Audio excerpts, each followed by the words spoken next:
এ হলো রামায়ণের সময়কালের কথা। সেতু নির্মাণ করার কাজ চলছিল। সমস্ত বানর সেনা এই কাজে নিযুক্ত হয়েছিলেন। বড় বড় পাথর তুলে নিয়ে এই বানর সেনা সমুদ্রে ফেলছিলেন। এই কাজ চলছিল।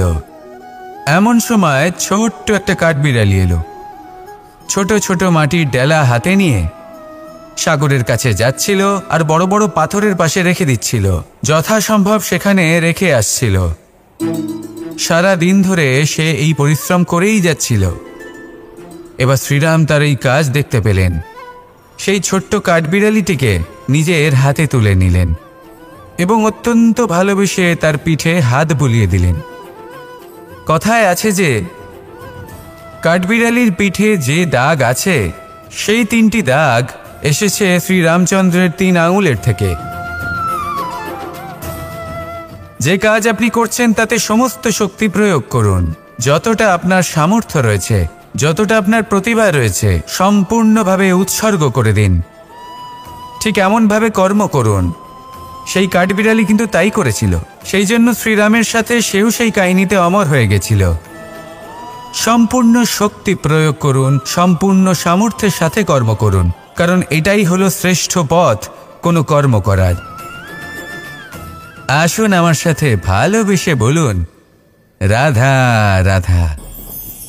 এই সংসারে যখন সাফল্যের পথে আপনি অগ্রসর হবেন, তখন আপনার পরিশ্রম, একাগ্রতা, সাহসের সাথে সাথে সমাজের মানসিকতাও সহ্য করতে হবে। প্রত্যেক ব্যক্তি কিছু না কিছু ভাবেন, কিছু না কিছু বলেন। কিছু মানুষ এমন আছেন যারা ভাববেন যে আপনি কিছুই করতে পারবেন না। তারা আপনার নিন্দা করবেন, আর এই নিন্দার কথা ভেবেই আমরা ভয়ভীত হয়ে পড়ি। সেই কারণে নিজেদের আশা, নিজেদের বিশ্বাস হারিয়ে ফেলি। এবার যদি সেই নিন্দার ভয়ে আমরা লক্ষ্যচ্যুত হই, তাহলে সেটা অনুচিত। সেই জন্য জীবনে শুধু পরিশ্রম করতে থাকুন, সামনে এগোতে থাকুন। যেই দিন আপনি আপনার লক্ষ্য লাভ করবেন, সেই প্রত্যেক ব্যক্তি যারা নিন্দা করছিলেন তাদের দৃষ্টি আপনা থেকেই পাল্টে যাবে, ঠিক কিনা? এই সংসারকে যা প্রাণ চায় তাই বলতে দিন। যদি আপনি কারোর কথা শুনতে চান, তাহলে নিজের অন্তরের কথা শুনুন। সেটাই আপনাকে উচিত পথে নিয়ে যাবে। সামনে অগ্রসর হতে থাকুন, পরিশ্রম করুন। এমন একটা দিন আসবে যেদিন এই নিন্দুক ব্যক্তিরা আপনার লক্ষ্যপ্রাপ্তির উদাহরণ সবাইকে দেবে। আসুন আমার সাথে ভালোবেসে বলুন, রাধা রাধা। মানুষ সুখী জীবনযাপনের প্রতি এতটাই অভ্যস্ত হয়ে পড়ে যে একটা ছোট্ট সমস্যা এলেই সে সবার থেকে সাহায্য চাইতে শুরু করে দেয়। সে সাহায্য লাভও করে এবং সেই সংকট থেকে সে বেরিয়েও আসে। কিন্তু এই সাহায্য কিছু মুহূর্তের, আর কিছু মুহূর্তের হলো এই দুঃখ। এই 2 মুহূর্তের সাহায্যের জন্য আজীবন আপনি তার কাছে ঋণী হয়ে থাকেন। আর মানবিকতার খাতিরে আপনার মনে কৃতজ্ঞতা জেগে ওঠে। আর সেই কৃতজ্ঞতা বোধ হলো যে আপনি কখনো সেই ব্যক্তিকে ছাপিয়ে যেতেই পারবেন না। সেই জন্য জীবনে সবসময় চেষ্টা করবেন নিজেকে প্রস্তুত রাখতে সেই সব সমস্যার জন্য, সেই সব বাধার জন্য যেগুলো আপনার জীবনে আসতে পারে। ততক্ষণ সাহায্য চাইবেন না যতক্ষণ না অন্য কোনো পথ না থাকছে। সাহায্য চাওয়া অনুচিত নয়, কিন্তু সাহায্য চাইলে এবং সাহায্য পেলে আপনি আজীবন কৃতজ্ঞ এবং ঋণী হয়ে থাকবেন। আর তারপর একদিন আপনি পরিবর্তন দেখতে পাবেন যে কিভাবে আপনি ছোট ছোট সমস্যার জন্য সাহায্য না চেয়ে বড় বড় সমস্যার সম্মুখীন হতে প্রস্তুত হয়ে গেছেন। এটাই হলো সংসারের নীতি। এটাই পালন করুন আর আমার সাথে ভালোবেসে বলুন, রাধা রাধা। এমন অনেক মানুষ আছেন যারা আমাকে ভগবানের পরিভাষা জানতে চান, যে ভগবান আসলে কি, তিনি কেমন। এবার দেখুন, ভগবান হোক বা আপনার স্বপ্ন হোক বা আপনার লক্ষ্য হোক না কেন, সেই লক্ষ্য তখনই পূর্ণ হয়, তখনই তাকে লাভ করা সম্ভব যখন আপনার দৃষ্টিভঙ্গি মঙ্গলময় হয়। যখন আপনি নিজে মনে করবেন যে আমি যেটা পেতে চাইছি তা শুভ। উদাহরণস্বরূপ, কোনো পাখিকে দেখুন, সে গাছের ডালে বসে এবং সেখানেই বিশ্রাম করে, কিন্তু পড়ে না। কেন? কারণ ওর বিশ্বাস যে যে শাখার উপরে ও বসে আছে সেটাই হলো ওর বাসস্থান। যদি আপনি বিশ্বাস করেন তাহলে আপনি পাথরের মধ্যেও ভগবান দর্শন করতে পারবেন, আর যদি বিশ্বাস না থাকে তাহলে যদি ভগবান সামনে দাঁড়িয়েও থাকে তবেও আপনার বিশ্বাস হবে না। তাই বিশ্বাস করতে শিখুন। এই বিশ্বাসের আধারেই আপনি সেই সব কিছু পাবেন যা আপনি পেতে চাইছেন। আসুন আমার সাথে ভালোবেসে বলুন, রাধা রাধা। গুরু, যিনি পথ দেখান, আমাদের জীবনে অত্যন্ত গুরুত্বপূর্ণ, অত্যন্ত আবশ্যক। কিন্তু কিছু মানুষ মনে করেন যে গুরুর কোনো প্রয়োজন নেই, কারণ এই সমগ্র জ্ঞান মানুষের অন্তরেই নিহিত রয়েছে।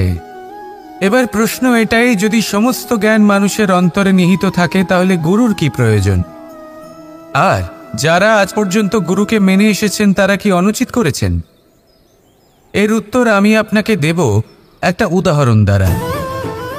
একটা কাঠ যা জ্বলনশীল, জ্বলনের ঊর্জা তার অন্তরে নিহিত রয়েছে, কিন্তু তার জ্বলনের জন্য বাইরে থেকে একটা অনুঘটকের প্রয়োজন হয়।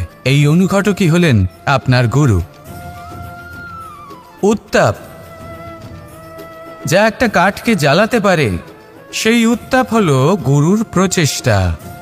যদি সেই গুরুই না থাকে, তার প্রচেষ্টাই না থাকে, তাহলে সেই সমস্ত জ্ঞান যা মানুষের অন্তরে নিহিত তা ব্যর্থ হয়ে যাবে।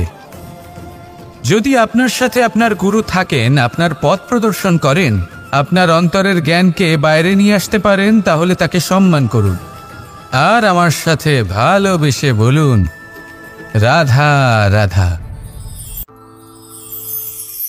মানুষ ছোট হোক বা বড়, রাজা হোক বা দরিদ্র, সমস্ত মানুষের মধ্যে একটা সামঞ্জস্য থাকে। সমস্ত মানুষের কাছে তার প্রশংসা অত্যন্ত গুরুত্বপূর্ণ।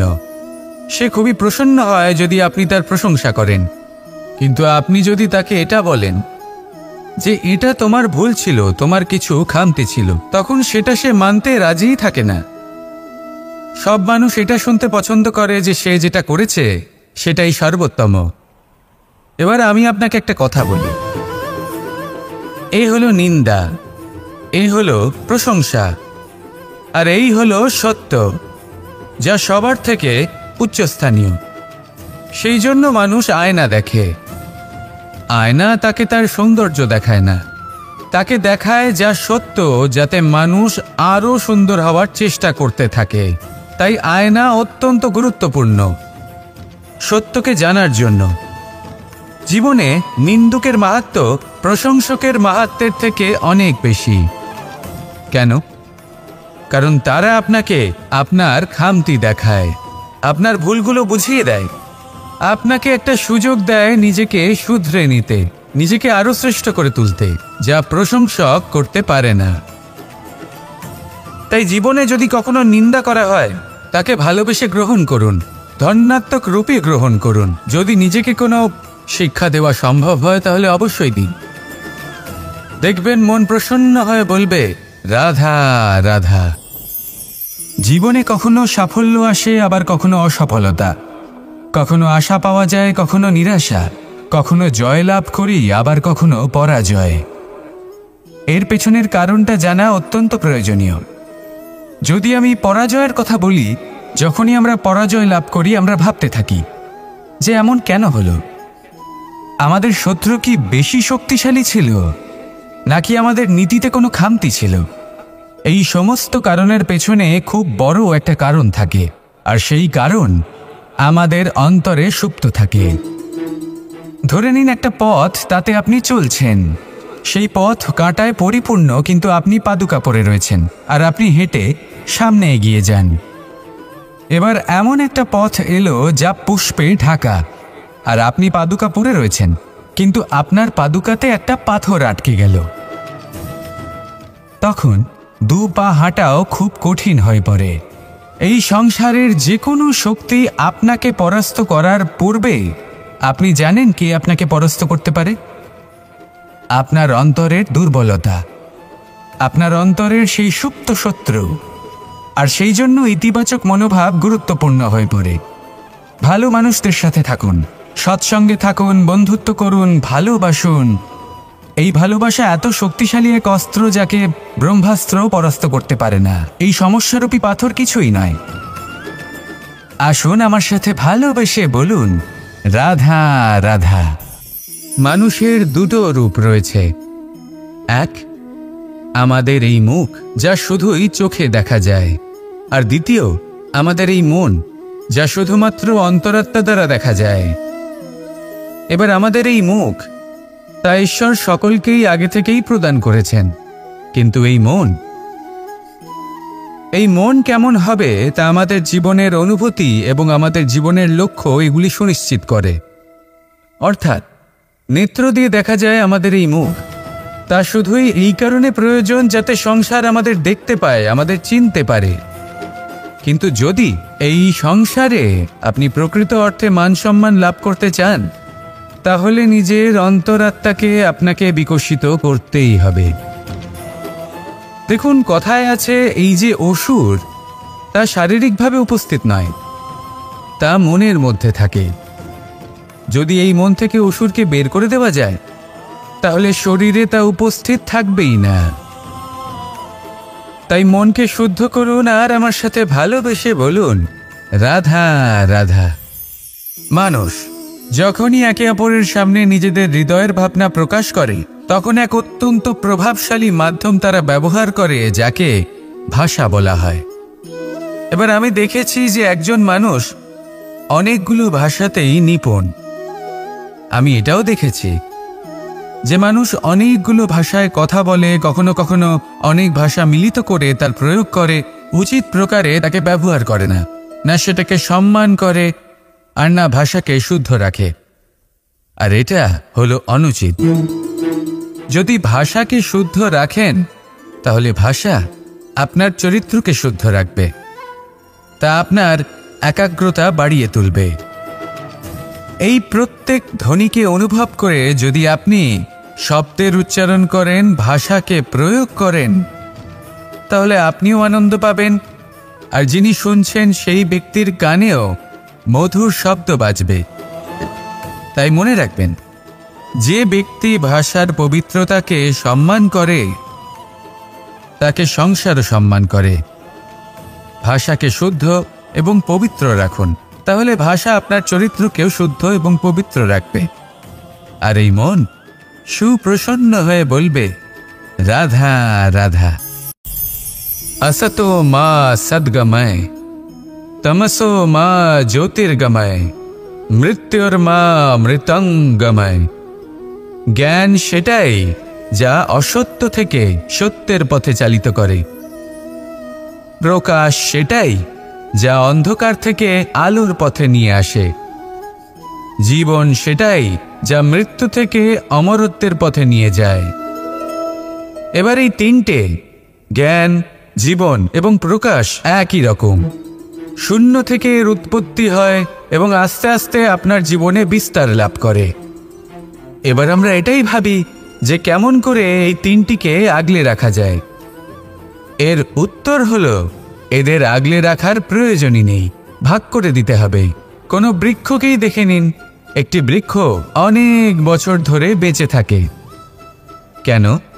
কারণ সে ভাগ করে দিতে জানে। সে নিজের বীজ ছড়িয়ে দেয়, এই ধরিত্রীতে দেয়, সেই বীজ যা অঙ্কুরিত হয়ে এক নতুন বৃক্ষকে জন্ম দেয়। শুধু ছড়িয়ে দিয়ে একটি বৃক্ষ জীবন দান করতে পারে।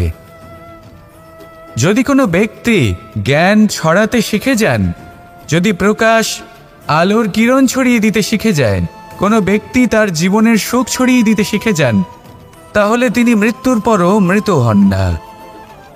এই ভাগ করে দেওয়ার সুখটাই কিছুটা আলাদা। এই সুখ অনুভব করুন আর আমার সাথে ভালোবেসে বলুন, রাধা রাধা। আপনি কখনো কোনো সরোবরের দিকে তাকান, যার জল হলো শান্ত, স্থির। আপনি স্পষ্ট দেখতে পাবেন সেই সরোবরের তলদেশে কি রয়েছে। তাতে সাঁতরে বেড়াচ্ছে সুন্দর মাছ, চকচকে কিছু পাথর, স্বর্ণরূপী বালি, সবই আপনি দেখতে পাবেন। কিন্তু যখনই আপনি একটা ছোট্ট পাথর তুলে সেই জলে ছুঁড়ে ফেলবেন, তখন সেই জল বিচলিত হবে আর সেই স্পষ্টতা ন্যূনতম হয়ে যাবে। তারপর কিছুই স্পষ্টভাবে দেখা যাবে না। এই ঘটনা মানুষের সাথেও ঘটে। মানুষ যদি বিচলিত হয়ে পড়ে তখন সে বুঝতে পারে না যে বর্তমানে কি হয়ে চলেছে আর ভবিষ্যতে কি করা উচিত। কিন্তু সেই মানুষ যদি শান্ত থাকেন, স্থির থাকেন, ধন্যাত্মক থাকেন, তাহলে নিশ্চিত রূপেই বুঝতে পারবেন যে বর্তমানে কি করতে হবে আর ভবিষ্যতে কি করতে হবে। তাই নিজের মধ্যে সেই স্থিরতা আনুন, সেই ধৈর্য ধরুন, নিজেকে শান্ত রাখুন আর সবার মধ্যে ভালোবাসা ছড়িয়ে দিন। এই মন প্রসন্ন হয়ে বলবে, রাধা রাধা। সম্পর্ক এ হলো এক বন্ধন যা আমাদের এক সূত্রে বেঁধে রাখে। কিন্তু এমন কিছু ব্যক্তি থাকেন যারা এই সম্পর্কের বিষয়ে নিজস্ব একটা ধারণা করে ফেলেন যে সম্পর্ক এরকম হওয়া উচিত, সম্পর্ক সেরকম হওয়া উচিত। আমি এই সম্পর্কের জন্য কত কিছু করেছি এই ব্যাখ্যা করতে থাকেন আর তার বদলে অনেক কিছু প্রত্যাশাও করেন। কিন্তু সত্য হলো এটাই যে সব সম্পর্ক একরকমের হয় না, কিন্তু প্রত্যেক সম্পর্কের একটা বিশেষত্ব থাকে। যেমন চোখ আর নাকের এই সম্পর্ককেই দেখুন। চোখের সব থেকে কাছে কে আছে? নাক আছে। কিন্তু এই চোখ দিয়ে এই নাককে আমরা দেখতেই পাই না। তবে কি ধরে নেব এই সম্পর্কের কোনো মূল্য নেই? এমনও নয়। ঠিক এইভাবেই যদি কোনো ব্যক্তি তার আবেগ আপনার কাছে ব্যক্ত করতে না পারেন বা প্রকট করতে না পারেন বা আপনাকে বোঝাতে না পারেন, তাহলে তার মানে এটা নয় যে তার সাথে আপনার সম্পর্কের তিক্ততা রয়েছে। এমনটা কখনোই নয়। শুধু চোখ আর নাকের এই সম্পর্কের মতোই হলো আমাদের জীবনে আমাদের আপনজনের সাথে সম্পর্ক। যদি কারোর ব্যবহার আপনার প্রতি অনুচিত হয় বা যদি কেউ অনুপস্থিত থেকে থাকে বা কেউ যদি আপনাকে বুঝতে না পারেন, তাহলে তার অর্থ এটা নয় যে আপনি সেই সম্পর্ক ভেঙে ফেলবেন। বুঝুন, আপনার জীবনে তার গুরুত্ব কোথায় আর তার জীবনে আপনার। সম্পর্ক গড়ে তুলুন, তাকে পালন করতে শিখুন, একসাথে মিলে চলুন। এই মন সুপ্রসন্ন হয়ে বলবে, রাধা রাধা। এই সমগ্র সংসারের সবথেকে গুরুত্বপূর্ণ ব্যক্তি কে? স্বয়ং আপনি। নিজের জন্য তো বটেই, তাই না? কারণ যখন আপনি জন্মগ্রহণ করেন, নিজের চোখ খোলেন, এই সংসারে আসেন, তখনই তো এই সংসারকে আপনি দেখতে পান, অনুভব করতে পারেন। এখানকার আবেগ, এখানকার মানুষজন তখন থেকেই অনুভব করেন। যদি আপনি না থাকেন তাহলে এই সংসারের অস্তিত্ব আপনার কাছে শূন্যের সমান, তাই না? আপনি না থাকলে এই সংসারও আপনার কাছে নেই। এবার সবাই বলবেন যে এ তো সত্যি কথা। সেই অনুযায়ী তো আমার স্বার্থপর হওয়া উচিত, অহংকারী হওয়া উচিত, কারণ আমার কাছে আমিই তো সব কিছু। দৃষ্টিভঙ্গি পাল্টে দেখুন। আপনার কাছে সবথেকে বেশি গুরুত্বপূর্ণ ব্যক্তি কে? আপনি নিজেই। সেই মানুষটি কেমন হওয়া উচিত একটু ভেবে দেখুন। সবসময় সকলকে সাহায্য করুন, একসাথে মিলে পরিশ্রম করুন, সাহায্য করুন অন্যদেরকে। এটা অতি আবশ্যক।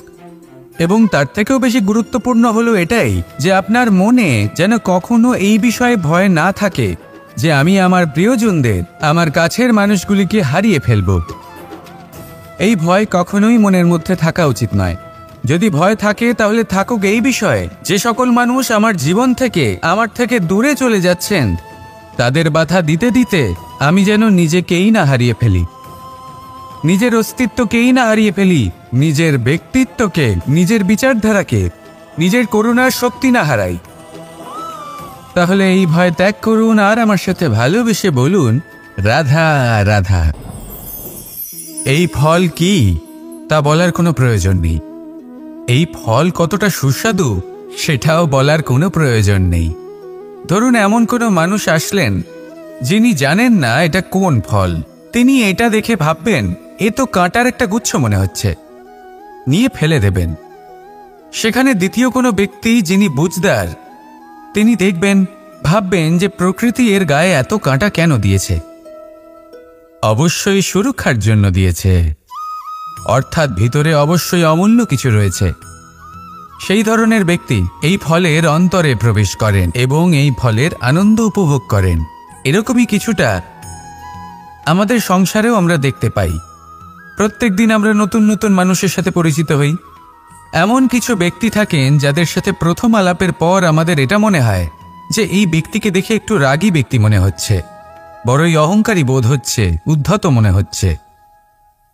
বেশিরভাগ মানুষ প্রথম আলাপের পরে তাদের সাথে দূরত্ব বজায় রাখবেন, কিন্তু যিনি বুঝদার ব্যক্তি তিনি ভাববেন যে এই ব্যক্তি এমন কেন করছেন। হয়তো সুরক্ষার খাতিরে এই ব্যক্তি নিজেকে এরকম করে তুলেছেন যাতে অন্য কোনো ব্যক্তি এসে ওনার সময় নষ্ট না করেন, ওনার আবেগের সাথে ছলনা না করেন, খেলা না করেন। হয়তো অতীতে এমন কোনো ঘটনা ঘটেছে যার জন্য এই ব্যক্তি কিছুটা এরকম হয়ে গেছেন। এমনই একজন ব্যক্তি সেই ব্যক্তির মনের গভীর পর্যন্ত পৌঁছতে পারেন আর সেখান থেকে শুভ গুণগুলিকে বাইরে বের করে আনতে পারেন। এরকমই ব্যক্তি হয়ে উঠুন, এমন বুঝদার ব্যক্তি হয়ে উঠুন যিনি সামনের ব্যক্তির খারাপ গুণগুলিকে অবহেলা করে হৃদয়ের অন্তঃস্থল থেকে শুভ গুণগুলিকে প্রকাশিত করে এবং সেই ব্যক্তিকে দেখাতে পারে। এমন ব্যক্তি হয়ে উঠুন যিনি নিজের জীবনকেও সফল করে তোলেন এবং অন্যের জীবনকেও। আসুন আমার সাথে ভালোবেসে বলুন, রাধা রাধা। আমি জীবনে অনেক ভালো মানুষের সংস্পর্শে এসেছি। এমন ব্যক্তি যিনি আজীবন জ্ঞান লাভ করে থাকেন, পড়তেই থাকেন, পড়তেই থাকেন, জ্ঞান অর্জন করতেই থাকেন, অত্যাধিক জ্ঞান অর্জন করতে থাকেন। কিন্তু এইটুকুই কি যথেষ্ট? ধরে নিন কোনো ব্যক্তি শিল্পকলার বিষয়ে অনেক বই পড়ে ফেলেছেন, কিন্তু কখনো শিল্পকর্মই করেননি। তাহলে সেই জ্ঞানের কি লাভ? কোনো লাভ নেই। এবার এটাই আমাদের জীবনে শেখা প্রয়োজন। আমরা জ্ঞান অর্জন করি কিন্তু তা যাপন করি না, তা কর্মজীবনে প্রয়োগ করি না। তাহলে এতে কি লাভ হবে? জ্ঞান আছেই সেই জন্য যাতে আমরা জীবনকে আরও শ্রেষ্ঠ করে তোলার জন্য তাকে প্রয়োগ করি। এই জ্ঞান এবং কর্মের একসাথে পথ চলাটাই আবশ্যক। তবেই এই জ্ঞান অভিজ্ঞতায় পরিণত হবে। আর অভিজ্ঞতা দ্বারা যে জ্ঞান লাভ হয় সেটাই সবথেকে বেশি গুরুত্বপূর্ণ, সেটাই হলো সবথেকে বেশি লাভদায়ক। সেই জন্য শুধু জ্ঞান অর্জন করবেন না, তাকে প্রয়োগ করুন, তাকে কর্মজীবনে প্রয়োগ করুন, জীবনকে আরও শ্রেষ্ঠ করে তুলুন। আর আমার সাথে ভালোবেসে বলুন, রাধা রাধা। এটা হলো একটা সাদা পাতা। এবার এতে আমি যাই লিখব সেটাই এর অস্তিত্ব হবে। এতে আমি প্রেমের কিছু কথা লিখে একে প্রেমপত্র বানিয়ে তুলতে পারি। মাতা পিতার জন্য একটা শুভ সংবাদ লিখতে পারি। শত্রুর বিষয়ে সতর্ক করব বলে সেনাকে একটা সংবাদ লিখতে পারি। দ্বারকাবাসীর জন্য কোনো সংবাদ পাঠাতে পারি। যাই লিখব এই পত্র সেটাই হয়ে উঠবে। সেই রকমই হলো আমাদের জীবন। আমরা যেমন কর্ম আমরা করব, আমাদের অস্তিত্ব এবং ব্যক্তিত্ব ঠিক তেমনই হয়ে উঠবে। যদি আপনি একটা অসাধারণ, উজ্জ্বল এবং সম্মানজনক জীবনযাপন করতে চান, তাহলে তার একটা রহস্য আপনাকে বলি। যেমন কথন হবে, কর্ম তেমন হবে। অর্থাৎ যতটুকু বলেছেন ততটুকুই করুন, আর যতটুকু করেছেন ততটুকুই বলুন। এই একটা নিয়ম যদি আপনারা পালন করেন, তাহলে এই সংসারের সমস্ত পণ্ডিত আপনাকে অবশ্যই সম্মান করবেন। তাহলে এটাই করুন আর আমার সাথে ভালোবেসে বলুন, রাধা রাধা। বিন্দু বিন্দু জলেই সাগর নির্মাণ হয়। এবার এই কথা আমরা সকলে জানি। আপনি কি এই কথাটা জানেন যে ছোট ছোট সুখের দ্বারাই বড় সুখ লাভ করা যায়? একজন বাবাকে দেখুন, সন্তানের জন্ম থেকে তার যুবক হওয়া পর্যন্ত তার সাথে ছোট ছোট সুখ যাপন করেন। এই ছোট ছোট সুখগুলি তাদের প্রেমের সম্পর্কে গভীরতা নিয়ে আসে এবং প্রেমের এই গভীরতা তাদের জীবনে বড় সুখ নিয়ে আসে। এটা ঠিক সেই রকম যেরকম বিশাল এক সমুদ্রে, গভীর এক সমুদ্রে অমূল্য রত্ন খুঁজে পাওয়া যায়। এটাও ঠিক সেই রকমই। সেই জন্য জীবনে বড় বড় সুখের খোঁজ করতে গিয়ে সময় নষ্ট করবেন না। এই যে ছোট ছোট সুখ আছে, এগুলোকে যাপন করা শুরু করুন। এগুলোর আনন্দ লাভ করুন, এগুলো নিয়ে উৎসব পালন করুন, প্রেমের গভীরতা বুঝুন আর এই গভীর প্রেমে মন নিমজ্জিত করুন। তারপরে দেখুন এই মন আর এই জীবন সুপ্রসন্ন হয়ে বলবে রাধা রাধা। মানুষের জন্ম কখনো তার ভবিষ্যৎ নির্ধারণ করতে পারে না। হ্যাঁ, ওর জীবনযাত্রা অবশ্যই সুখময় হতে পারে, নির্ভর করে যে ও কোন পরিবারে জন্ম নিচ্ছে, তার পরিবার পরিজন কে হন, তার মাতা পিতা কে হন, তাকে কেমন শিক্ষা দেওয়া হয়েছে, কেমনভাবে পালন করা হচ্ছে। সে কিন্তু কুপাত্রও হতে পারে, আবার সুপাত্রও হতে পারে। কিন্তু সে চলে যাওয়ার পর এই সংসার তাকে মনে রাখবে নাকি না, আর যদি মনেও রাখে তাহলে কিভাবে মনে রাখবে সেটা নির্ভর করছে তার কর্ম এবং তার নির্বাচনের উপর। ঠিক যেমন বর্ষার এই জলের ফোঁটা যখন মেঘ থেকে ঝরে পড়ে, তখন তার এই নির্বাচন হলো গুরুত্বপূর্ণ, কারণ তার নির্বাচন তার উপর নির্ভর করছে তার ভবিষ্যৎ কেমন হবে। ঝিনুকের মুখে পড়লে মুক্ত হয়ে ওঠে, সাপের মুখে পড়লে বিষ, আর যদি কোনো পাতায় পড়ে তাহলে শিশিরে পরিণত হয়। তাহলে কর্ম এবং নির্বাচন দুটি জীবনে গুরুত্বপূর্ণ। এদের বিষয়ে বিশেষ যত্ন নেবেন এবং আমার সাথে ভালোবেসে বলবেন রাধা রাধা। আমাদের সকলের কাছে বৃক্ষ অত্যন্ত প্রিয়। আমরা সর্বদাই চাই এই বৃক্ষ যেন সবুজ থাকে, ফুলে ফলে ভরে থাকে, আমাদের ছায়া প্রদান করে, তা যেন সুস্থ থাকে, আমাদের ফল প্রদান করে। আর সেই জন্য আমরা প্রতিদিন সেই বৃক্ষকে জল প্রদান করি। কিন্তু কখনো ভেবে দেখেছেন যে জল তো আমরা বৃক্ষের গোড়ায় দিই, তারপরেও এই জল সেই বৃক্ষের প্রত্যেকটি পাতায় ঠিক পৌঁছে যায়? এটা কিভাবে সম্ভব? কিছুটা এরকমই হলো আমাদের কর্ম। যদি এই পৃথিবীতে থেকে শুদ্ধ মনে সৎকর্ম করেন, এই কর্ম সোজা ঈশ্বরের কাছে গিয়ে পৌঁছয়। যদি শ্রদ্ধাভাব নিয়ে সমর্পিত হয়ে শুদ্ধ চিত্তে আপনি কাউকে সেবা করেন, তা সে মাতা পিতাই হোক, পরিবার হোক, গুরু হোক, পশুপক্ষী হোক বা সমাজ হোক, তাহলে সেটা সোজা ঈশ্বরের চরণে সমর্পিত হয়। সবসময় শুদ্ধ চিত্তে সমর্পিত হয়ে এবং মনে শ্রদ্ধা ভাব নিয়ে কর্ম করুন। ঈশ্বর নিজে থেকেই এর ফল আপনাকে প্রদান করবেন। আসুন আমার সাথে ভালোবেসে বলুন রাধা রাধা।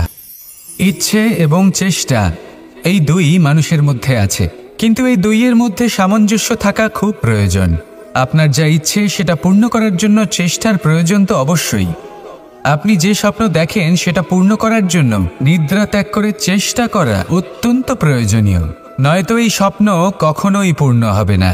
যদি আপনি কোনো প্রশ্নের উত্তর চান তাহলেও আপনাকে চেষ্টা করতেই হবে।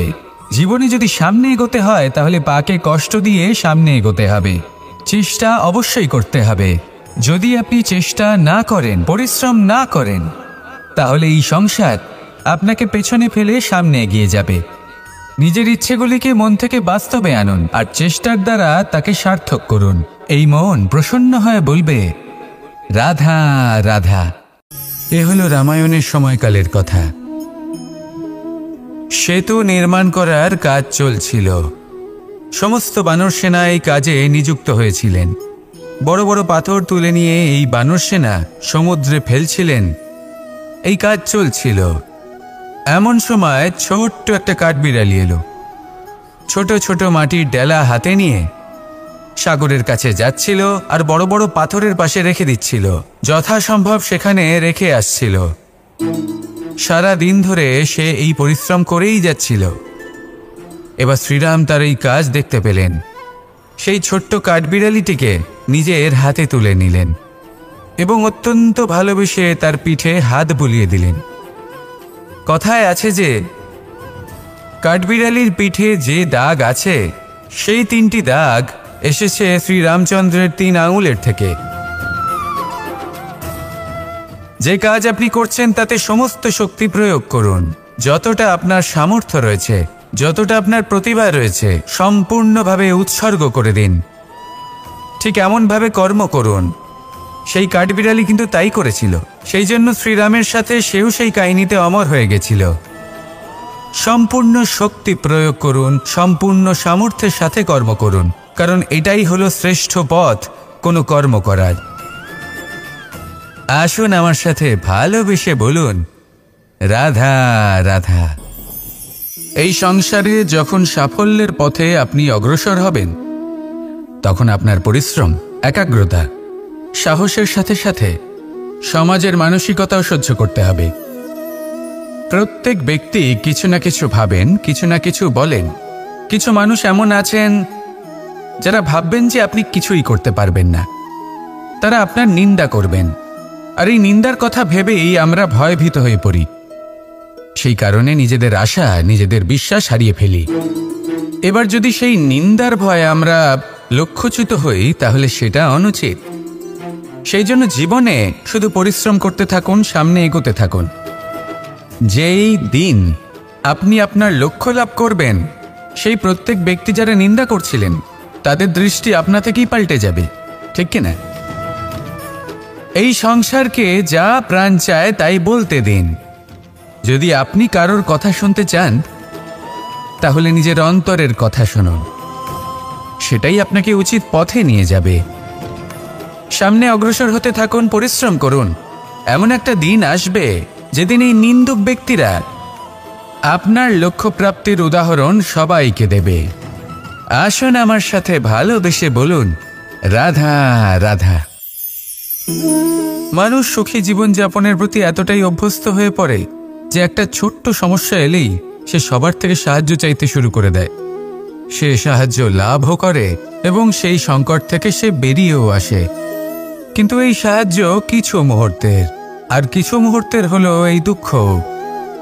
এই দুই মুহূর্তের সাহায্যের জন্য আজীবন আপনি তার কাছে ঋণী হয়ে থাকেন।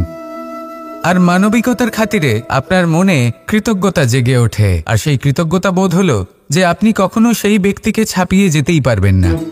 সেই জন্য জীবনে সবসময় চেষ্টা করবেন নিজেকে প্রস্তুত রাখতে, সেই সব সমস্যার জন্য, সেই সব বাধার জন্য যেগুলো আপনার জীবনে আসতে পারে। ততক্ষণ সাহায্য চাইবেন না যতক্ষণ না অন্য কোনো পথ না থাকছে। সাহায্য চাওয়া অনুচিত নয়, কিন্তু সাহায্য চাইলে এবং সাহায্য পেলে আপনি আজীবন কৃতজ্ঞ এবং ঋণী হয়ে থাকবেন।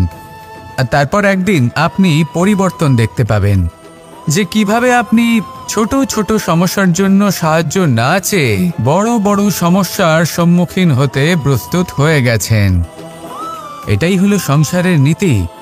এটাই পালন করুন আর আমার সাথে ভালোবেসে বলুন, রাধা রাধা।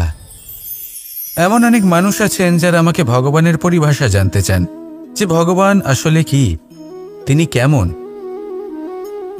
এবার দেখুন, ভগবান হোক বা আপনার স্বপ্ন হোক বা আপনার লক্ষ্য হোক না কেন, সেই লক্ষ্য তখনই পূর্ণ হয়, তখনই তাকে লাভ করা সম্ভব যখন আপনার দৃষ্টিভঙ্গি মঙ্গলময় হয়। যখন আপনি নিজে মনে করবেন যে আমি যেটা পেতে চাইছি তা শুভ। উদাহরণস্বরূপ, কোনো পাখিকে দেখুন, সে গাছের ডালে বসে এবং সেখানেই বিশ্রাম করে, কিন্তু পড়ে না। কেন? কারণ ওর বিশ্বাস যে যে শাখার ওপরে ও বসে আছে সেটাই হলো ওর বাসস্থান। যদি আপনি বিশ্বাস করেন, তাহলে আপনি পাথরের মধ্যেও ভগবান দর্শন করতে পারবেন। আর যদি বিশ্বাস না থাকে, তাহলে যদি ভগবান সামনে দাঁড়িয়েও থাকে, তবেও আপনার বিশ্বাস হবে না। তাই বিশ্বাস করতে শিখুন। এই বিশ্বাসের আধারেই আপনি সেই সব কিছু পাবেন যা আপনি পেতে চাইছেন। আসুন আমার সাথে ভালোবেসে বলুন, রাধা রাধা। গুরু, যিনি পথ দেখান, আমাদের জীবনে অত্যন্ত গুরুত্বপূর্ণ, অত্যন্ত আবশ্যক। কিন্তু কিছু মানুষ মনে করেন যে গুরুর কোনো প্রয়োজন নেই, কারণ এই সমগ্র জ্ঞান মানুষের অন্তরেই নিহিত রয়েছে। এবার প্রশ্ন এটাই, যদি সমস্ত জ্ঞান মানুষের অন্তরে নিহিত থাকে, তাহলে গুরুর কি প্রয়োজন? আর যারা আজ পর্যন্ত গুরুকে মেনে এসেছেন, তারা কি অনুচিত করেছেন? এর উত্তর আমি আপনাকে দেব একটা উদাহরণ দ্বারা। একটা কাঠ যা জ্বলনশীল, জ্বলনের ঊর্জা তার অন্তরে নিহিত রয়েছে, কিন্তু তার জ্বলনের জন্য বাইরে থেকে একটা অনুঘটকের প্রয়োজন হয়। এই অনুঘটকই হলেন আপনার গুরু। উত্তাপ যা একটা কাঠকে জ্বালাতে পারে, সেই উত্তাপ হলো গুরুর প্রচেষ্টা। যদি সেই গুরুই না থাকে, তার প্রচেষ্টাই না থাকে, তাহলে সেই সমস্ত জ্ঞান যা মানুষের অন্তরে নিহিত তা ব্যর্থ হয়ে যাবে। যদি আপনার সাথে আপনার গুরু থাকেন, আপনার পথ প্রদর্শন করেন, আপনার অন্তরের জ্ঞানকে বাইরে নিয়ে আসতে পারেন, তাহলে তাকে সম্মান করুন আর আমার সাথে ভালোবেসে বলুন, রাধা রাধা। মানুষ ছোট হোক বা বড়, রাজা হোক বা দরিদ্র, সমস্ত মানুষের মধ্যে একটা সামঞ্জস্য থাকে। সমস্ত মানুষের কাছে তার প্রশংসা অত্যন্ত গুরুত্বপূর্ণ। সে খুবই প্রসন্ন হয় যদি আপনি তার প্রশংসা করেন, কিন্তু আপনি যদি তাকে এটা বলেন যে এটা তোমার ভুল ছিল, তোমার কিছু খামতি ছিল, তখন সেটা সে মানতে রাজিই থাকে না। সব মানুষ এটা শুনতে পছন্দ করে যে সে যেটা করেছে সেটাই সর্বোত্তম। এবার আমি আপনাকে একটা কথা বলি, এই হলো নিন্দা, এই হলো প্রশংসা, আর এই হলো সত্য, যা সবার থেকে উচ্চস্থানীয়। সেই জন্য মানুষ আয়না দেখে। আয়না তাকে তার সৌন্দর্য দেখায় না, তাকে দেখায় যা সত্য, যাতে মানুষ আরও সুন্দর হওয়ার চেষ্টা করতে থাকে। তাই আয়না অত্যন্ত গুরুত্বপূর্ণ সত্যকে জানার জন্য। জীবনে নিন্দুকের মাহাত্ম্য প্রশংসকের মাহাত্ম্যের থেকে অনেক বেশি। কেন? কারণ তারা আপনাকে আপনার খামতি দেখায়, আপনার ভুলগুলো বুঝিয়ে দেয়, আপনাকে একটা সুযোগ দেয় নিজেকে শুধরে নিতে, নিজেকে আরো শ্রেষ্ঠ করে তুলতে, যা প্রশংসক করতে পারে না। তাই জীবনে যদি কখনো নিন্দা করা হয়, তাকে ভালোবেসে গ্রহণ করুন, ধন্যাত্মক রূপে গ্রহণ করুন। যদি নিজেকে কোনো শিক্ষা দেওয়া সম্ভব হয় তাহলে অবশ্যই দিন। দেখবেন মন প্রসন্ন হয়ে বলবে, রাধা রাধা। জীবনে কখনো সাফল্য আসে, আবার কখনো অসফলতা, কখনো আশা পাওয়া যায়, কখনো নিরাশা, কখনো জয় লাভ করি, আবার কখনো পরাজয়। এর পেছনের কারণটা জানা অত্যন্ত প্রয়োজনীয়। যদি আমি পরাজয়ের কথা বলি, যখনই আমরা পরাজয় লাভ করি আমরা ভাবতে থাকি যে এমন কেন হলো? আমাদের শত্রু কি বেশি শক্তিশালী ছিল, নাকি আমাদের নীতিতে কোনো খামতি ছিল? এই সমস্ত কারণের পেছনে খুব বড় একটা কারণ থাকে, আর সেই কারণ আমাদের অন্তরে সুপ্ত থাকে। ধরে নিন একটা পথ, তাতে আপনি চলছেন, সেই পথ কাঁটায় পরিপূর্ণ, কিন্তু আপনি পাদুকা পরে রয়েছেন আর আপনি হেঁটে সামনে এগিয়ে যান। এবার এমন একটা পথ এলো যা পুষ্পে ঢাকা, আর আপনি পাদুকা পরে রয়েছেন, কিন্তু আপনার পাদুকাতে একটা পাথর আটকে গেল। তখন দু পা হাঁটাও খুব কঠিন হয়ে পড়ে। এই সংসারের যে কোনো শক্তি আপনাকে পরাস্ত করার পূর্বে আপনি জানেন কে আপনাকে পরাস্ত করতে পারে? আপনার অন্তরের দুর্বলতা, আপনার অন্তরের সেই সুপ্ত শত্রু। আর সেই জন্য ইতিবাচক মনোভাব গুরুত্বপূর্ণ হয়ে পড়ে। ভালো মানুষদের সাথে থাকুন, সৎসঙ্গে থাকুন, বন্ধুত্ব করুন, ভালোবাসুন। এই ভালোবাসা এত শক্তিশালী এক অস্ত্র যাকে ব্রহ্মাস্ত্রও পরাস্ত করতে পারে না। এই সমস্যারূপী পাথর কিছুই নয়। আসুন আমার সাথে ভালোবেসে বলুন, রাধা রাধা। মানুষের দুটো রূপ রয়েছে। এক, আমাদের এই মুখ, যা শুধুই চোখে দেখা যায়, আর দ্বিতীয় আমাদের এই মন, যা শুধুমাত্র অন্তরাত্মা দ্বারা দেখা যায়। এবার আমাদের এই মুখ, তা ঈশ্বর সকলকেই আগে থেকেই প্রদান করেছেন, কিন্তু এই মন কেমন হবে তা আমাদের জীবনের অনুভূতি এবং আমাদের জীবনের লক্ষ্য এগুলি সুনিশ্চিত করে। অর্থাৎ নেত্র দিয়ে দেখা যায় আমাদের এই মুখ, তা শুধুই এই কারণে প্রয়োজন যাতে সংসার আমাদের দেখতে পায়, আমাদের চিনতে পারে। কিন্তু যদি এই সংসারে আপনি প্রকৃত অর্থে মান সম্মান লাভ করতে চান, তাহলে নিজের অন্তরাত্মাকে আপনাকে বিকশিত করতেই হবে। দেখুন, কথায় আছে এই যে অসুর, তা শারীরিকভাবে উপস্থিত নয়, তা মনের মধ্যে থাকে। যদি এই মন থেকে অসুরকে বের করে দেওয়া যায়, তাহলে শরীরে তা উপস্থিত থাকবেই না। তাই মনকে শুদ্ধ করুন আর আমার সাথে ভালোবেসে বলুন, রাধা রাধা।